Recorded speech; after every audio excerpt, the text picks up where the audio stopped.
നമസ്കാരം. ഇനി ഇംഗ്ലീഷിൻ്റെയും കൂടെ ഉള്ളൂ. കാറ്റഗറി 1 ഇംഗ്ലീഷിൻ്റെയും കൂടെ ഉള്ളൂ. കാറ്റഗറി 1 ഇംഗ്ലീഷിൻ്റെ ഒന്നാമത്തെ സമയം പോയതുകൊണ്ട് തന്നെ ഇനി ക്വസ്റ്റ്യൻ വായിക്കുന്നില്ല. സ്പീഡിൽ പറഞ്ഞങ്ങ് പോകാം നമുക്ക്. ഓക്കെ, അപ്പോൾ ബാക്കിയുള്ള ക്വസ്റ്റ്യനല്ല എല്ലാവരും ഇട്ടിട്ടുണ്ട്. ഇനിയിപ്പം നമ്മൾ ഇത് തനിയെ വായിച്ചെടുത്ത് ഇരുന്നത് കൊണ്ട് എടുക്കുന്ന സമയമാണ്. ഇനി വിഷമിക്കുക, താമസിച്ചതിന് ക്ഷമിക്കുക. എന്തായാലും നമുക്ക് അതുകൊണ്ട് തന്നെ താമസിച്ചുകൊണ്ട് തന്നെ സ്പീഡ് ചോദ്യങ്ങളുടെ തുടക്കം പറഞ്ഞ സ്പീഡ് അങ്ങ് പറഞ്ഞു പോകാം. 121 അനോട്ടേഷൻ തന്നിട്ടുള്ളതാണ്.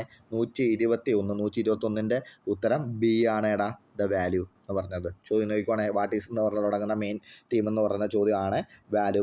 അതായത് അത് കഴിഞ്ഞിട്ട് 122 ചോദ്യം വിത്തൗട്ട് ഹെറിറ്റേഷൻ എന്ന് പറഞ്ഞ ചോദ്യം 122 ഉത്തരവും ബി ആണ്, ഹെൽപ്പിംഗ് ഹെയർ ഇമ്മീഡിയറ്റ്ലി. ഓക്കെ, അടുത്ത 123 ചോദ്യം 123 സീസൺ ആ കഥയുടെ അനോട്ടേഷൻ്റെ സീസൺ ഏതാണെന്ന് ചോദിക്കുന്നത്. 123 സ്പ്രിംഗ് ആണ്, ബി ആണ്. 124 ചോദ്യമാണ് എംലിയുടെ ആറ്റിറ്റ്യൂഡാണ്, ഏതാണ്? 124 എ ആണ്, എ 124 എ ആണ്. 125 Emily stop by pound. Why did Emily stop ചെയ്തു? എന്തുകൊണ്ടാണ് എമിലി സ്റ്റോപ്പ് ചെയ്തത്? 125 ഉത്തരം എന്താണ്? 125 ഉത്തരം ബി ആടാ, B. 126 what did order the woman to after Emily helped her with the bags? എന്താണ്? 126 ഉത്തരം സി ആണ്, സി. ഓക്കെ, ഇനി വായിക്കുന്നില്ല. സ്പീഡി അങ്ങ് വായിച്ചു വിടാം. എപ്പോഴും സമയം കൂടുതൽ എടുക്കുന്നുണ്ട്.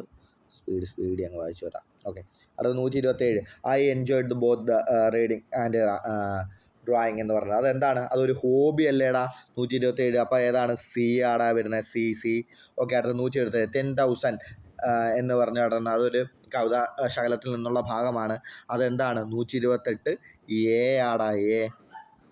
അടുത്തത് one should sympathise dash the poor എന്ന് പറയുമ്പോൾ എന്താണ്? 129 ഉത്തരം എന്താണ്? ബി ആണ്, വിത്താണ് വരേണ്ടത്. Okay, 129 B. Okay, 130 her voice was the soft as silk. അപ്പം ഇതിൽ എന്ത് തരത്തിലുള്ള സെൻറ്റൻസ് ആണ്? ഒരു സിമ്പിൾ സെൻറ്റൻസ് അല്ലേ? 130 അപ്പം സി, 130 സി. അടുത്ത 131 ചോദ്യത്തിലേക്ക് പോവാം. 131 ദ ന്യൂ എംപ്ലോയി ഈസ് എന്ന് പറഞ്ഞ് തുടങ്ങുന്ന ചോദ്യം എന്ത് അബൌട്ട് ഹെയർ വർക്ക്. അപ്പം എന്ത് കണക്ട് ചെയ്യേണ്ടത്? ബട്ടാണല്ലേ? 131 ബട്ട്, ബി ആണ്, ബട്ടാണ് അവിടെ വരേണ്ടത്. ഓക്കെ, 132 ഇൻ ഹെയർ പെർപ്പഷൻ എന്ന് പറഞ്ഞാണ് ഹണി മാനേജർ എന്ന് പറഞ്ഞ ചോദ്യത്തിനകത്ത് എന്താണ്? 132 എന്താണ്? Express the point clearly, B ആണ്, express the point clearly. Okay, ഇനി അടുത്ത 133 ചോദ്യം the teacher ask the student dash there assignment അല്ലേ? അപ്പോൾ എന്താണ്? സബ്മിറ്റ് ആണോ, സബ്മിറ്റിംഗ് ആണോ, സബ്മിറ്റഡ് ആണോ, സബ്മിറ്റ്സ് ആണോ? ഇതിനകത്ത് ഏതാ വരേണ്ടത്?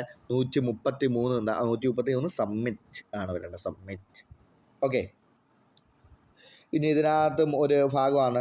അതിനകത്ത് അതാണ്ട് എ ബ്ലൈൻഡ് ഐ എന്നുള്ളതാണ് അതിനകത്ത് ആ മെയിൻ പോർഷൻ കേട്ടോ. 134 അപ്പം അത് ബ്ലൈൻഡ് ഐ എന്ന് പറഞ്ഞു വരുന്ന ആ പോർഷൻ എവിടെയാണ്? ഷീ ഇഗ്നോർ ഹെയർ ഡേഞ്ചർ എന്നുള്ളതാണ്, ബി ആണ് ഉത്തരമായിട്ട് വരേണ്ടത്. 134 ബി, 134 ബി. അടുത്ത 135 ചോദ്യത്തിലേക്ക് പാടാം. 135 the mountain peak was dash covered in snow. Beautifully full എന്നൊക്കെ പറഞ്ഞ് വരുന്നുണ്ട്. ഏതാണ്? 135 ഉത്തരം ബ്യൂട്ടിഫുള്ളി ആണ്, beautifully. Okay, 136 the chef was the എന്ന് പറഞ്ഞ് തുടങ്ങുന്ന ചോദ്യം 136 ഏതാണ്? ഉത്തരം ഏതാ? ഡി ആണ്, ഡി. ഓക്കെ, അടുത്ത 137 ഏതാണ്?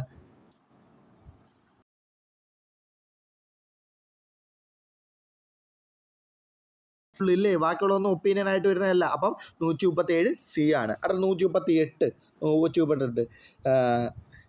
She has been working hair dash 5 year since 4 ആണ്. ഇത് ഇന്നും പയ്യും വിട്ടാരെ, സിൻസ് ആണോ 4 ആണോ? 138 4 ആണ്, 4 ആണ്. ആ സിൻസും 4ഉം വരുന്നതിനകത്ത് 4 ആണ് വരേണ്ടത്. അടുത്ത 139 ചോദ്യം 139. ഓക്കെ. 11th അവർ എന്ന് പറയുന്നത് 139. അതാണ്ട് 11th അവർ എന്ന് പറഞ്ഞതാണ് നമ്മുടെ അതിനകത്ത് മെയിൻ പോയിന്റ്. 11th അവർ എന്ന് പറയുന്നത് എന്താണ്? ദ ലാസ്റ്റ് മൊമെൻ്റ് ആണ് അല്ലേ? See the last moment. Okay. അടുത്ത 140. We will stay indoor dash it's stop rain. എന്താണ്? Until stop rain. ഓക്കെ. അടുത്തത് a person who narrative or write their own life story. അതായത് ഞാൻ എൻ്റെ തന്നെ കഥ എഴുതുകയാണെങ്കിൽ എന്താണ്? ഓട്ടോബയോഗ്രഫി ആണല്ലേ? ഓട്ടോബയോഗ്രഫി. ഓക്കെ. ഐ റെയർലി ഒരു കോൺകോഡാണ്. 142. അപ്പോൾ ഉത്തരം ഏതാണ്? ഡ്രിങ്ക് ആണ് വരേണ്ടത്. ഓക്കെ. അടുത്തത് 143 ചോദ്യം. വെരി ലാർജ് എന്നർത്ഥം വരുന്ന ഏതാടാ? ഹ്യൂജ് അല്ലേ? വെരി ലാർജ്, ഹ്യൂജ് എന്നല്ലേ അർത്ഥം. അടുത്ത 144. അപ്പം it was piece of cake. അതാണ് അത് ചെയ്തിട്ട് അടിച്ച ഡയലോഗാണ് it was piece of cake. എന്താണ് it was piece of cake എന്ന് പറഞ്ഞാൽ അർത്ഥം എന്താണ്? It is very easy. അല്ലെങ്കിൽ ആ സ്റ്റേറ്റ്മെൻ്റ് ഒന്ന്, ആ ഡയലോഗ് ഒന്ന് വായിച്ച് നോക്കിയാൽ നമുക്ക് കിട്ടും. അത് റിയ പെട്ടെന്ന് ചെയ്തതല്ലേ, അതുകൊണ്ട് അത് എളുപ്പമായിരുന്നു എന്ന് റിയ പറഞ്ഞു. ഓക്കെ. 154 പറഞ്ഞു. അടുത്ത 145 നോക്കാടാ. 145. After a long walk they realised. എന്താണ്? 145 ഡാഷിനകത്ത് എന്ത് വരും? ഡി ആണ്. ഇന്നേ വരൂ കേട്ടോ, ഇന്നേ വരൂ. ഓക്കെ. അടുത്ത 146. എ പേഴ്സൺ ഹു സ്റ്റഡീഡ് പാസ്റ്റിനെ കുറിച്ച് പഠിക്കുന്ന ആർട്ടിഫിയേഴ്സ് ആൻഡ് റിമെയിൻസിനെ കുറിച്ച് പറയുന്നത് ഏതാണ്? ആർക്കിയോളജിസ്റ്റ് ആണല്ലേ? ഓക്കെ. അടുത്തത് 147. ഹാർഡ്ലി വന്ന് ഏതാ? ക്വസ്റ്റ്യൻ ടാഗാണ്. ഹാർഡ്ലി ഏതേ വരൂ? ഹാർഡ്ലി നെഗറ്റീവാണ്. അപ്പോൾ 147 ഏതേ വരൂ? ബി എ വരൂ. ഡെസ്. ഓക്കെ. ഡെസ്കി. ഓക്കെ. അടുത്തത് 148. എന്താണ്? She want to store to buy dash x. ഏതേ വരൂ? സം. ഇനി വരത്തില്ല, മച്ചു വരത്തില്ല, മിനി വരത്തില്ല, സമ്മേ അവിടെ വരും. Okay. Which word is the opposite word of expand? Expand എന്ന വേർഡിൻ്റെ ഓപ്പോസിറ്റ് എന്താടാ?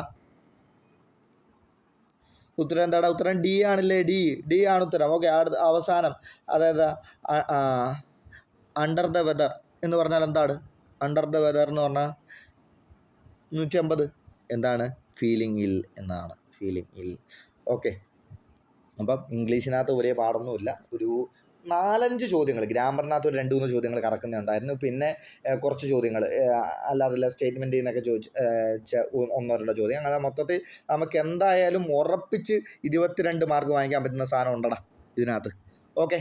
അപ്പം നിങ്ങൾക്ക് എല്ലാവർക്കും കേറ്റിട്ട് കിട്ടുമെന്ന് വിശ്വസിക്കുന്നു. എല്ലാവർക്കും കിട്ടട്ടെ എന്ന് ആശംസിക്കുന്നു. നന്ദി. ഇനി അടുത്ത കേറ്ററ്റുമായിട്ട് അല്ലെങ്കിൽ LP UPയുടെ ഇതേപോലെ ക്വസ്റ്റ്യൻ വർക്കൗട്ടുമായിട്ട് ഇനി നമുക്ക് വീണ്ടും കാണാം.